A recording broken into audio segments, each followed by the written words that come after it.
choosing the right piano or keyboard. Hi everybody, I'm Sharon. Thank you for watching. In this video, I'm going to give you a lot of information, some tips and direction for the beginning piano student on how to choose the right keyboard. After a lifetime of playing or owning pretty much every type of keyboard there is to play or own, performing 4 to 6 nights a week, owning commercial recording studios and personal recording studios, teaching music, I've got some really valuable information to share, so let's get started.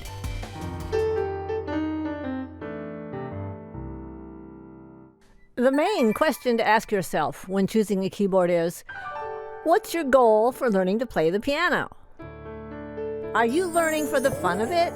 Will it remain a hobby? Is your goal to achieve a high skill level?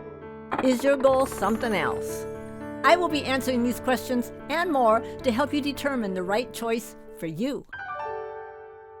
Let's break down the two main types of keyboards, the acoustic piano and electronic keyboard, and compare their attributes. What is an acoustic piano? A piano is a stringed instrument that is melodic and percussive. The piano, as we know it today, was invented in the early 1700s. It originally was called a pianoforte. Musical terminology is actually based on the Italian language. In the Italian language, piano means soft and forte means loud.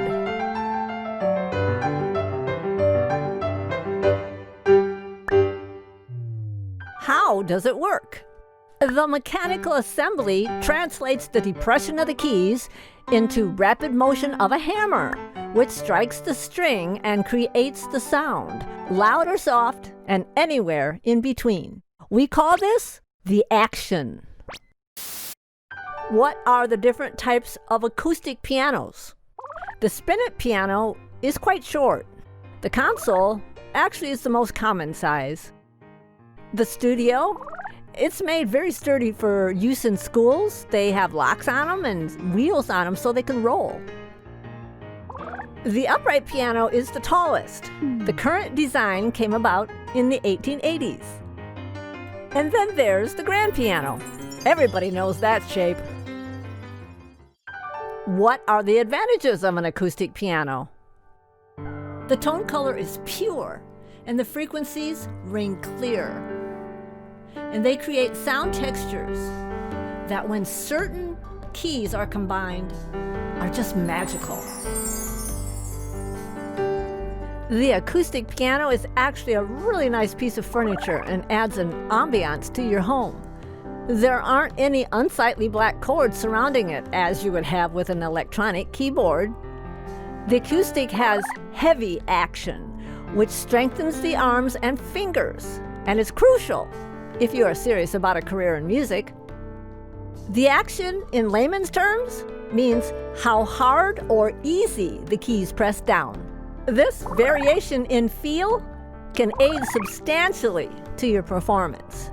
It allows for interpretation and emotion to be expressed.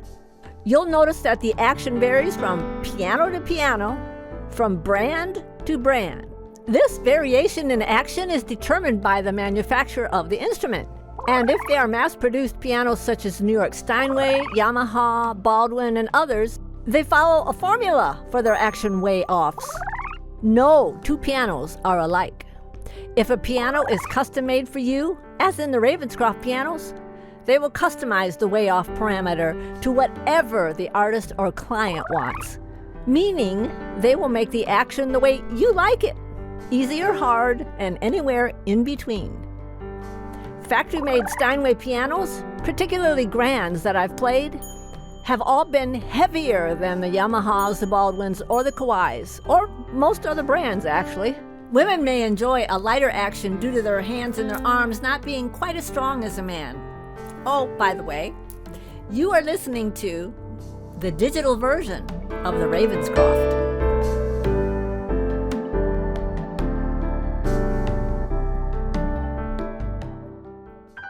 What to look for when buying an acoustic piano. Soundboard. The function is to amplify the sound of the piano. Make sure the soundboard is made from solid spruce and that it's not a laminated soundboard, and that the ribs run perpendicular to the grain of the wood. Strings. Strings should all be the same color, meaning they are all the same age. It's a bad sign if there are new strings on an old piano because it probably means the piano is on its last legs and may break at the next tuning. Pin block is hard wood made to hold the pins tightly that hold the strings. Look out for cracks. You can tell if there's a crack because there will be a buzzing sound as you play different keys. The pin block, if it's too old, the wood can dry out, and when it's tightened by the technician, it'll no longer hold the tension. This is fixed sometimes by adding new larger pins, but you can spot a new larger pin because of the color. And you don't want to buy a piano in this condition. It's a sign the wood is drying out. That's not good. And if the wood dries out, the pins won't hold the tension of the strings, and the piano won't hold a tune. Very important point. There's another way to check the health of the piano. If you play each key and one stands out as being way out of tune from the others, that's an indication that the pin is not holding the tune as well as the others. In summary, you want to look for uniformity in strings and pins. These are the major components of the piano and should be able to last about 50 or 60 years if it's been tuned and maintained regularly. If there's a problem with the action, that can be fixed easier than the soundboard, the strings, and the pins. What are the disadvantages of an acoustic piano? If you're a person who moves a lot, an acoustic piano is probably not going to be the right choice for you. And also, if you live in an apartment, it's probably not going to be the right choice for you. It's very heavy and difficult to move. It takes a couple men and a lot of heavy-duty equipment, and almost impossible to get it up and down stairs. The sound also penetrates the walls and really can't be masked. Even if you play soft, it's still noticeable. And when learning to play, it's really important to have the freedom to play loud and soft without worrying about disturbing the neighbors. The piano has to be maintained by voicing, regulating, and tuning regularly, which, costs money. One thing to note, one can't play quite as fast with a spinet, console, or even an upright. The hammers are slower because they go sideways. In a grand piano, gravity assists the hammers to move faster. Popular brands like Steinway, Yamaha, Baldwin, Kawai, and other common brands are mass-produced in a factory, so the prices will be a little less, but they're still pricey. What is an electronic keyboard? Simply put, it's a digital version of an acoustic instrument whose sounds are assigned to each key on the keyboard. We access the sounds simply by playing the keys. With an electronic keyboard, the action is different from an acoustic. There are no strings, so the key mechanical assembly is referred to as weighted or non-weighted. In the weighted version, the depression of the keys feels very close to an acoustic piano. In some newer, higher-end models, there is what you call graded weighted keys, much like an acoustic. In layman's terms, graded weighted means the action weight varies from bottom to top. The bass keys are harder to depress than the treble keys. Actually, most of the electronic keyboards are all the same weight from bottom to top. And on the electric keyboards, the strength or force you apply to each key is referred to as the velocity. As with an acoustic piano, the harder you depress the key, the louder it will be, if it's touch sensitive. Not all electronic keyboards are touch sensitive with velocity sensors, though. There are 0 to 127 possible volumes.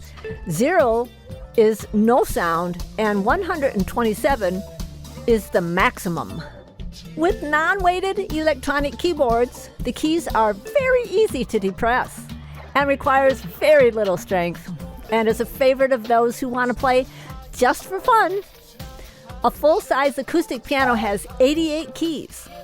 Many electronic keyboards have 88 keys, but some have 76, some have 61, and even 49. Some pro keyboard controllers have less than that. What are the different types of electronic keyboards? Synthesizers, stage pianos, organs, digital pianos, digital keyboard workstations, and keyboard controllers. A synthesizer is a device that generates sound, usually with a keyboard, but not always. A digital keyboard workstation has hundreds of sounds and built-in accompaniments such as rhythm tracks for a variety of styles. A keyboard controller has no sounds of its own, just a keyboard that transmits MIDI data to external sound modules and software synthesizers. MIDI stands for Musical Instrument Digital Interface. Advantages of an electronic keyboard. You never have to tune them. There are multiple voices, which is an industry term for sounds. You can create music using other digital voices such as strings, orchestral instruments, and percussion. The different voices are really fun to be creative with, and they stimulate interest in practicing. It's lighter in weight than an acoustic and can easily be moved. It's a great choice for children just starting piano lessons.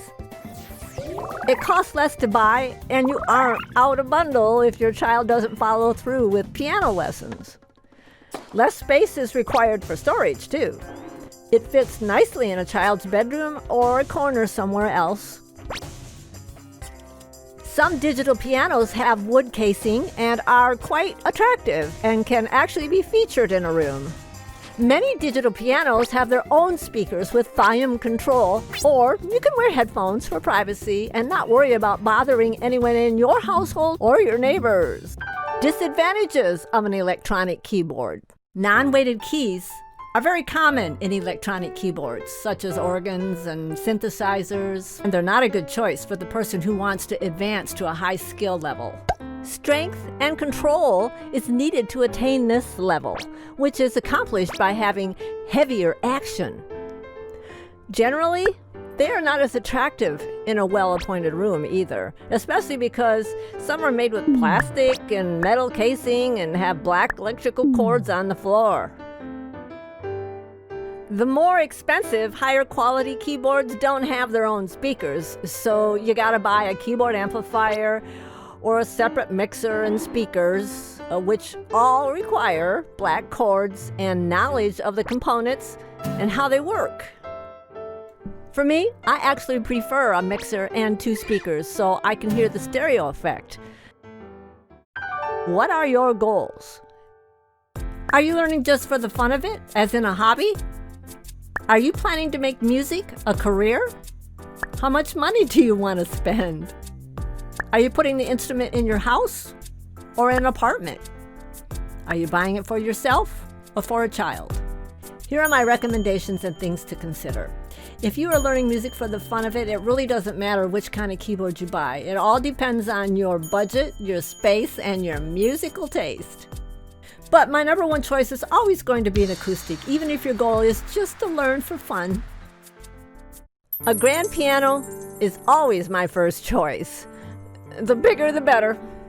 You want those bass strings as long as you can get them, too. If space and budget are limited, my second choice would be a compact electronic keyboard with or without graded weighted keys. If you're someone who likes to noodle at stuff and be creative, an electronic keyboard with multiple sounds will be really fun for you. Kids will enjoy the variety of sounds, and so will you. The top brands for electronic keyboards are Casio, Roland, Alesis, Kawai, Korg, and Yamaha. As I mentioned before, electronic keyboards may or may not have their own amplification, so if they don't, you're going to have to buy something.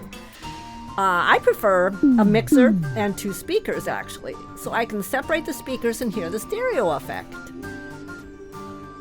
Many keyboard amplifiers have only 1 speaker and aren't stereo, And even if they do have two speakers, they're so close together you can't really hear the stereo effect. With the compact electronic type, you'll need a keyboard stand, a music stand, sustain pedal, and an adjustable bench. You can buy keyboards at Guitar Center and other music stores near you. As I've been displaying, you can also buy them online, like at Amazon or Sweetwater, and even at Guitar Center online also. I highly recommend trying them first. Are you a serious piano student wanting to make music a career? Then choice number 1, an acoustic grand. Choice number 2, an acoustic upright, the tallest one you can get. You want those bass strings really long. Choice number 3 is an 88 weighted key digital piano. And choice number 4 would be an 88 weighted key compact electronic keyboard. They cost a lot less and they take up a lot less space. Final summary. If your goal is to learn to play for the fun of it, you can buy whichever keyboard you really want to buy. It doesn't really matter. Cheap or expensive, acoustic or electric, with light or heavy action, whatever you wish. If you are a serious student, however, wanting to learn music for a career, it's really important that you buy an acoustic or an electronic keyboard with weighted keys. I hope this helps you make your decision on which keyboard to choose. Learning music should be fun at any age. I started when I was 4. I've taught people in their 60s. It really doesn't matter when you start. Just start and have fun with it. Thank you for watching. If you found this video helpful, would you please hit the subscribe button and the bell? Thank you. I'm Sharon, leaving you with light and love.